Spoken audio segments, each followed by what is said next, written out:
I know what you're thinking.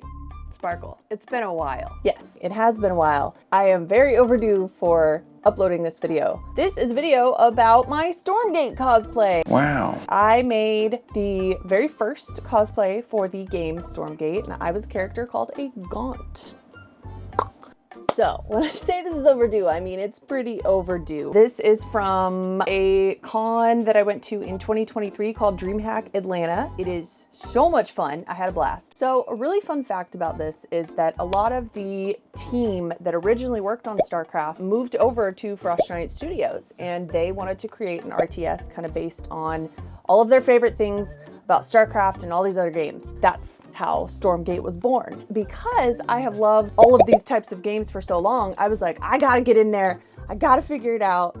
I gotta cosplay for them, I have to. So long story short, I emailed them like a year prior and I was like, hey, my name is Sparkle and I really like RTSs and things. I would really like to cosplay something for you. Here's all of my stuff, please.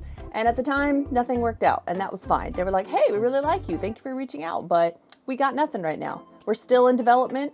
It's gonna be a while. And I said, okay, cool, thank you. And I kind of kept my eye on them. And then what happens is occasionally when you apply to work for companies, they will hit you up like 2 weeks prior before the event, and they'll say, hey, we really need this. Could you do this? We're interested in you. Blah, blah, blah, work out your contract and your budgets. And then poof, 2 weeks later, you've got the gig. Anyway, it all worked out with this cosplay. This is more of a, I'm showing you what I did, and if you learn from it, that's great. But if not, you don't need to tell me I did anything wrong. I know I do a lot of stuff wrong, but at the end of the day, it depends on what the company wants and if they're happy with it, and that's all that matters, and or for you. But anyway, this is not a sponsored video or anything. I was paid to do this cosplay, and I just really, really love Stormgate and Frost Giant Studios, and I just love these type of games. So here we go. The Gaunt, this is what that bad boy looks like. And as you'll see, this cosplay is divided into 9 parts or pieces. We've got the helmet, the bodysuit, the armbands, the shorts, the like stockings, the collar and skirt, shoes, props, wig. The very, very, very first thing I should mention is that I drew up a design and I sent it to them and I said, hey, this is kind of my design that I would make for it. I'm not gonna be able to make an exact replica. We got like 2 weeks. And what do you think? What do you like? And they loved it. And I said, okay, awesome. We're gonna make it work. So when I get started with projects like this, I like to get the big chunk out of the way first, if I can, like the bodysuit or the pants or whatever the big piece I'm gonna build upon is. I try to do that first. That's just how my brain works. So I instantly was like, okay, skin. What does this skin look like? Are we doing body paint? No. Are we doing tights? Yes. We ended up falling on this design. So his skin is kind of a bluish-ish, grayish tint with these like mummy wraps all around him. So I was like, okay, well, I'm gonna do some bluish tights with a gradient. So we did a little bit of dyeing. So after we do the blue skin, I moved on to the shorts. I knew I was gonna do a bodysuit and then shorts over top. I was gonna sew a bunch of the mummy wrap onto it, so that way I would not have to worry about wrapping myself the day of working. We're gonna make this as easy as possible in as little pieces as possible. We went to town on some gray stretch, what is this, lycra? It's a little thin, just some spandex, you know, stuff I just had in my stash. And then I did my little armbands and I just kind of went to town. I'm going to town a lot. I went to town with some paint, just some acrylic paint, watered down a little bit, and just sponge that on there. Got a lot of pieces of leather in my stash. So I was like, all right, okay, what can we use? We're gonna use this. Okay, so once we got all the skin and everything done, I was moving on to the red bits here. So I did all of this draping and I still had to fix the shoulder seams later. So anyway, I don't know if anybody else does this, but do you draw like 1,000 lines onto your project until you find that one line and then you draw it like green or something? Because I do that and it's chaos. And I'm sorry, but that's just the way I am. So I drew a little stencil out and then I cut it onto the pleather fabric. And then as you can see, I went to town on trying to get those seams to line up. This top is kind of a weird shape and I wanted to add a lining, didn't have enough time, but that's okay. That's okay. So after we're done finally finishing those seams, I was able to move on to figuring out how the foam was gonna work. I made it open at the hip and I attached a little belt so that way it would sit nicely. And then we do a test fit with the bodysuit. The dogs are very entertained. Ruby doesn't know what's going on, but she wants to be involved, and that's okay. All right, so we do a little test fit, make sure everything looks good. We're just finishing up getting some wrapping done here, some little mummy wraps. This cosplay was honestly so easy to wear, so I was very grateful for that. I have my little strappies, some shorts. I even had pockets. It was great. I could have snacks. Okay, so once we get to the foam, these shapes are just a little weird. I just tried to kind of cut and go and cut and go. Went making some shapes. I made some little diamonds out of foam. And as you can see, I mean, you get the idea. I just kind of make lines and lines. Here's my little makeshift paint box. I still need to put that one on there, but I did do a layer of Mod Podge, 2 layers, I think I did 2 layers, and then about 2 plasti dip. Time to go heat this can up. Okay, so attaching the foam once I painted it was actually really easy. I just used contact cement and it stuck really well to this like faux pleather. And as you can see, I just taped and let it dry and taped and let it dry. I did a lot of test fits as I went, so I'm sorry this is kind of all over the place, but that's the best thing I could think of at the time. And it held its shape really nicely, so that was cool. I did the same thing with the little leather flappy boy. What was nice about cutting these bevel things, I'm just saying bevel. What was nice about cutting these little foam bits is that the sides ended up being kind of jagged, so it looked really organic and stuff, so that was nice. So now that we're in the garage and we're working on foam and we're doing all that good stuff, wear protection. You're gonna be breathing in all this nasty and it's not a good time. Don't do it. So for the base of the helmet, I used Evil Ted's helmet pattern. I made this a long time ago when I did Magneto. I was honestly so impressed because I cosplayed Magneto like 7 years ago. I made the gaunt and people were like, oh my God, that helmet looks like you're Magneto. And I was like, you guys have been around a long time. Okay, yeah. But yes, it is. It is the same helmet I used for Magneto. It's from Evil Ted. I think it's free or it's like $5. This helmet pattern is awesome. It's really easy to use. I highly recommend Ted's patterns. They're great. The horn patterns, I think I used Svetlana's horn patterns.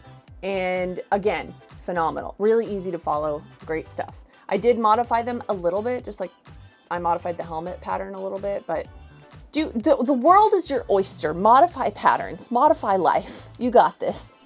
So as you can see, we do some tracing and all that good stuff. And then, Sparkle, what are you doing? What you doing there? Cutting towards yourself. Okay, we're just gonna move on. Okay, so we finish the helmet and then we move on to the horns. Again, I jump around all over the place when I'm crafting. I'm really sorry.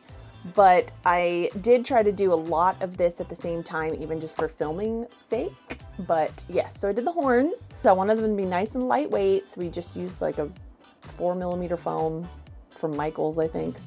Or I ordered it. I definitely didn't have time to order much for this cosplay, so I really tried to use everything I already had. When doing the horns, I did these little like rings around them just to make them look a little bit more textured, give them some fun. And I knew I was going to paint in them to make them also look a little grimy and nasty, so that was fun. So when it came to the jaw part, I kind of just wung it. I'm not really sure. Sometimes I don't even know how I'm patterning something. I'm just kind of like, let's make a shape and see if it works. And that's exactly what I did for this. All right, so one of my favorite things about this helmet is this. Magnets! I had to figure out how to pack this sucker in suitcase, in luggage. So, as you can see on the time lapse, I did magnets. I am going to end up selling this, by the way, on like my Depop probably, so if anybody wants it for anything fun, it's all yours. It's clean, it's fun. I don't know, it was a fun thing to have. I'd love to repurpose it, but it needs a new home. Okay, so made the little magnets, attached them. It was relatively easy. I just would make a mark where they needed to go. You get the idea. Magnets are magnets. Just don't glue them together. That part's not fun. I still have so much left to do, and there's so much journaling, but it's okay because I have like 10 days left, I think. 11? I don't know. It gets so cold in this garage. I mean, really, it's probably like 40 degrees. I don't know, maybe 50? So, as of right now, I only have to assemble the horns to be able to magnet onto this, and I still haven't quite figured out how I'm going to do the jaw with the teeth, but I ended up making a horn for the back of the horns, so like a horn on a horn, quite horny, and it looks like a really good tooth. Like, it looks just like how the teeth are in the image, so I don't know. I'm excited to make some teeth because I was just going to sculpt them, but now I'm going to make them out of foam. Rawr. I was so happy with how it turned out. It's just so silly. Okay, so this is one of my favorite hacks for painting. I like to either do toothpicks or magnets or something that will hold the item so I can turn it. And that's exactly what I was able to do with this because the magnets were already inside. I did a couple layers of Mod Podge. I think I did a couple layers of Plasti Dip. I usually do like 2 or 3 layers of Mod Podge and then like 5 layers of Plasti Dip, depending on what the item is. So I wanted it to look really grimy and nasty, like there was dried blood and dried dirt in there. So I painted all the lines with some oil paint and just kind of wiped it away. I love going in with the dark and kind of seeing like these fun lines that I did. I love anything that can be messy because then you can't see any mistakes, and that's great. But you see how fast I'm painting? This is actually how fast I paint. I'm so slow. Like, I'm so slow. Okay, and then we have props. The props were literally like the day or two before I left. So I just made up a shape and put it together with what I had, threw some Worbla over it, and called it a day. Well, I think I put some wood glue on it, but then I called it a day. And it turned out really good. I'm actually very proud of these props. Also, cut your Worbla when it's warm. Don't cut it when it's cold. It's not fun. And then after the props were all done and I was ready to send it off to Frost Giant and say, hey, is this good enough? Do you like it? And they loved it. So I was very, very lucky. So now that the cosplay is done, Frost Giant has approved it. We are good to go. We are going to head out to Atlanta. It has been 2 weeks. We're on our way. So I have a friend named Hot Lava who lived in Atlanta at the time, and it was awesome because we got to run around together. He was my handler, he was my helper, he's my friend. We ate a lot of food. It was really fun. It was my first time in Atlanta. I think I had an extra day to just run around. We went to the Coca-Cola Museum, which was just so cute and fun. I had Yangling, which is my favorite beer, and they don't have it on the West Coast, and it should be a crime. I ran around. I didn't have time to go to the aquarium. That just means I have to come back to Atlanta. So something I was really excited about was this Atlanta Breakfast Club. Let me tell you something, okay? I love a good gravy for biscuits and gravy. This place has a shrimp gravy. Nothing else compares. Nothing else compares. It was so good. Now that we got all the playing out of the way, it was time to go to work. DreamHack itself is a really fun convention because it is a video game convention, and we're getting a lot more cosplay in the DreamHack scene, which is great. Cosplay and drag, mind you. Amazing, absolute, just talent, fantastic. So working, I had, I think 4 hours a day of being at the booth, and I think it was for 3 days. And this was me working for Stormgates specifically. I was not working for DreamHack at the time. I have worked for DreamHack many times, and I absolutely love them. So working at the booth was really, really fun. I just got to stand around and take pictures of people and invite them to come try out the game. Yes, you could actually play. You were able to get game keys if you wanted early access to a couple things they were launching at the time, and that was really fun. Something that cracked me up is that people would come up and they would be like, is this like StarCraft? And we would all be like, yes!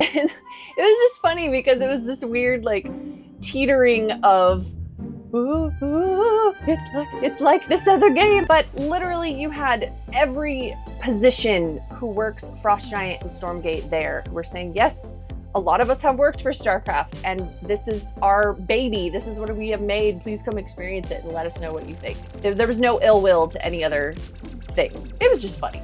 So at the end of the con, I ended up signing one of my glaives. I think they're glaives. One of my props, I ended up signing it as like Stormgate's first cosplay.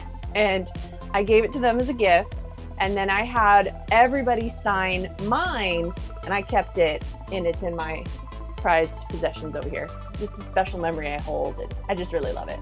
And then I think Hot Lava and I watched the contest and we just had a good time and that was it. It was a whirlwind. It was very quick and tons of fun. I absolutely recommend going to DreamHack and experiencing seeing games like this come to life. I definitely had a lot of fun making this cosplay in such a short amount of time. It's really of no fault of the company. Things just happen sometimes to where it's like, oh, we want to have this thing happen. We have this much time, this much budget, XYZ. Can we make it happen? And if all the parts line up for you and them, then it works. Sparkle's words of advice going out into the world of working cosplay is just reach out to your favorite companies, especially gaming companies. Gaming companies are willing to pay cosplayers for their time, especially if it is something that you're very passionate about and something you are pretty decent at. Granted, yes, I did cut a lot of corners making this, but I knew my end result